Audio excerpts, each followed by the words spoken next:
दुःखं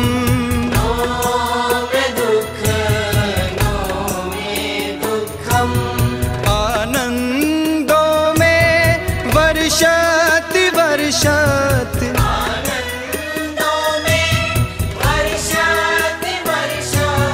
नो मे ताप नो मे तापम्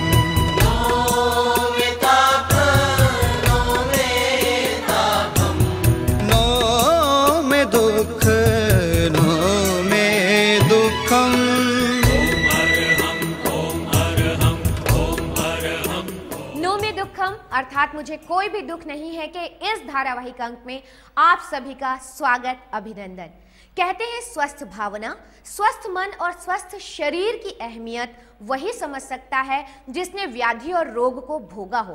तो क्या ठोकर खाने से ही हम पीड़ा को महसूस कर सकते हैं? दूसरों के अनुभव के आधार पर क्या हम नहीं सीख ले सकते हैं? एक प्रयोग करते हैं। किसी भीड़ भरे स्थान पर चले जाइए।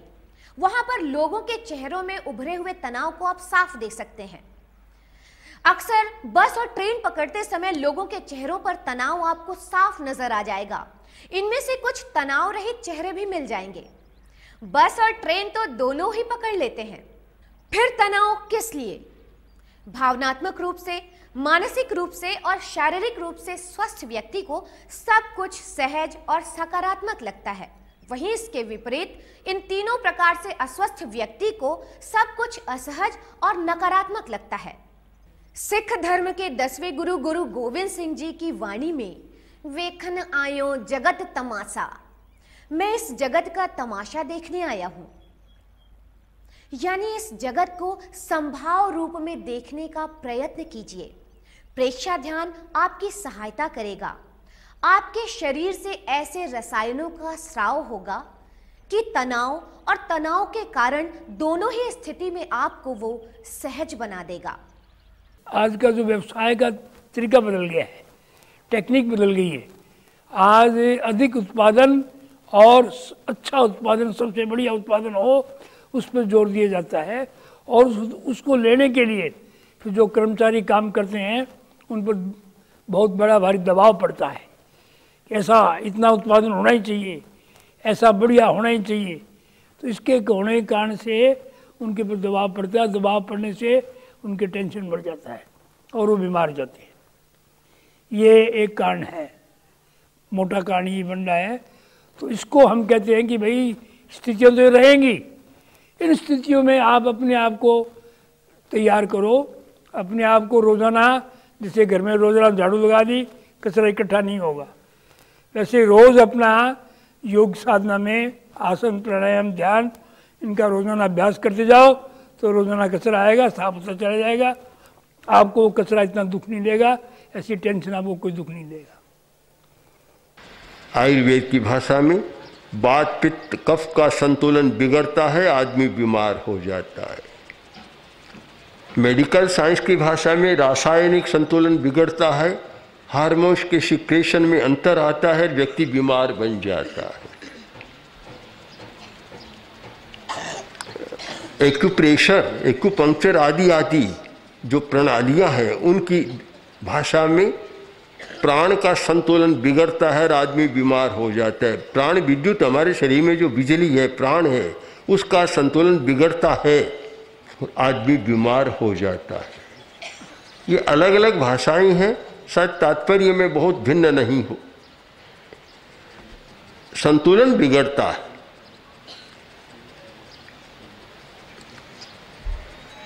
अब हम विचार करें कि शरीर के अवयवों में या शरीर के भीतर के पदार्थों, रसायनों में असंतुलन की स्थिति बनी, आदमी बीमार हो गया।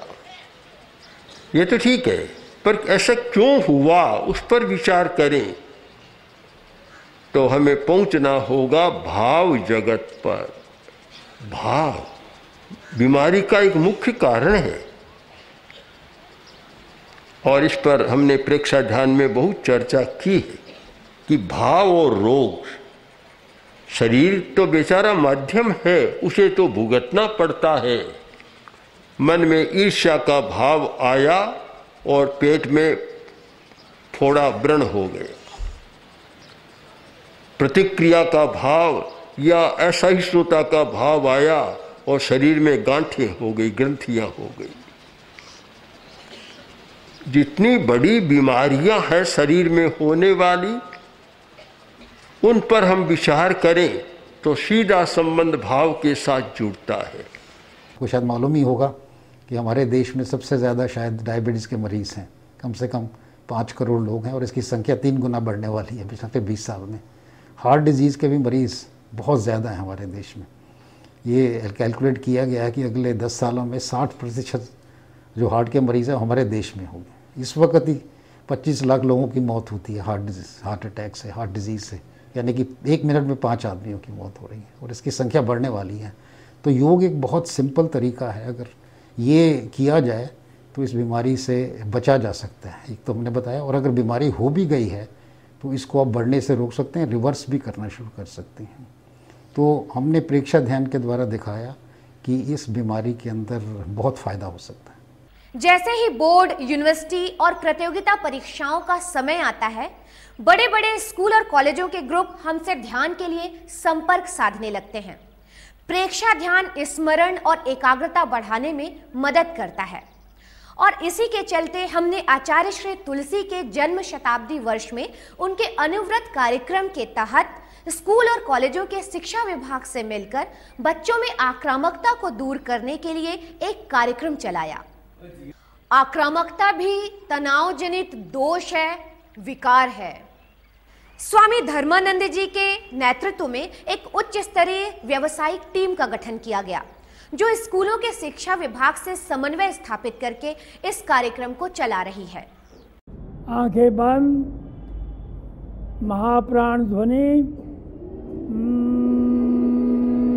400 बच्चे शामिल किए थे। 72 बच्चे ऐसे निकले जिनमें कुछ समस्या थी, गुस्से की समस्या थी, या अनुशासन के प्रति थी, या मारपीट की थी।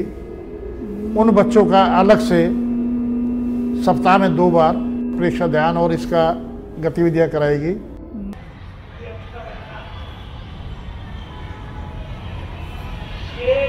तो हमारे यहाँ आजकल स्वामी जी का प्रेक्षा ध्यान का कार्यक्रम चल रहा है और यहाँ जो बच्चे आते हैं, ज़्यादातर बच्चे ऐसे हैं जिनके पेरेंट्स जो हैं ज़्यादा एजुकेटेड नहीं हैं। उन बच्चों को मॉरल वैल्यूज़ की बहुत ज़्यादा कमी है। तो यहाँ इस कार्यक्रम के माध्यम से उनको नैतिक मूल्यों की भी शिक्षा दी जाती है और उनके अंदर कंसंट्रेशन भी डेवलप हो रहा है।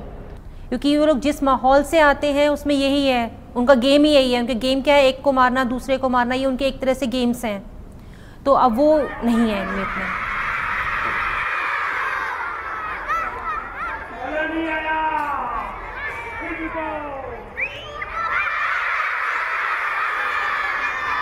अभी तो शुरुआत है। मात्र 6 महीनों में बच्चों के सकारात्मक परिणाम से टीम का काफी उत्साहवर्धन हुआ है। केवल 22 बच्चे ऐसे थे जिनमें अभी भी वो कमियां रह रही थी, लेकिन काफी हद तक हट चुकी थी। पिछले अंकों में स्वयं सिद्ध होने, यानी कि स्वयं को चैतन्य स्वरूप, ज्ञान स्वरूप, आनंद स्वरूप और शक्ति स्वरूप अनुभव करने की दिशा में अग्रसर होते हुए प्रेक्षा ध्यान के 3 सोपानों का हमने अवलोकन किया। ये थे महाप्राण ध्वनि, भावना, मन और शरीर में स्पंदन और कंपन का अनुभव। इसके बाद ध्यान का संकल्प। मैं चित्त की निर्मलता के लिए प्रेक्षा ध्यान का अभ्यास कर रहा हूँ। मैं चित्त की निर्मलता के लिए प्रेक्षा ध्यान का प्रयोग कर रहा हूँ। शरीर के एक एक अंग का शिथिलीकरण अपने आप में एक अनुभव है। सर्वत्र आनंद है। कायोत्सर्ग के 2 पक्ष हैं। शारीरिक, शरीर की शिथिलता, शिथिलता से स्थिरता, स्थिरता से सहनशीलता का विकास। दूसरी ओर अपने चैतन्य का बोध, मैं हूँ, शरीर में हूँ, शरीर से भिन्न चेतन सत्ता हूँ। तो गहरे काय स्वर्ग में उतरे, दाहिने पांव के अंगूठे से चित्त की यात्रा शुरू करें। देखते जाएं, सब शांत शिथिल है। अंगूठा, अंगुलियां, तलवा, एड़ी, टखना, पिंडलियां, घुटना, जंघा, कुल्हा, कुल्हे का जोड़। शांत, सब कुछ शांत। परंतु इस मन का क्या? मन तो भागता है, एक उच्छृंखल बंदर की तरह। एक ऐसा बंदर जिसने सुरा पी रखी हो और उसकी पूंछ पर किसी बिच्छू ने डंक मार दिया हो। अब ऐसे मन रूपी बंदर को कैसे काबू में किया जाए? अब इस मन रूपी बंदर को कोई काम दे दिया जाए, ऐसा काम जहां पर वो अपने चित्त का सेवक बना रहे। कैसे? अगले अंक में। ओम। उदिता ऋजुता, उदिता मृदुता,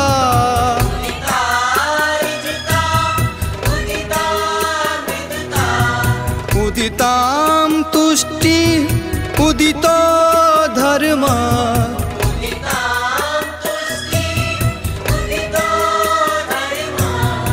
उदितो धर्मः मुदितं चित्तम्,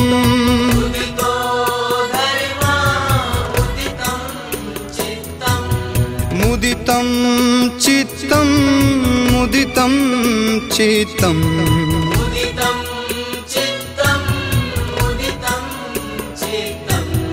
नो मे दैन्यं, नो मे रात्रिः,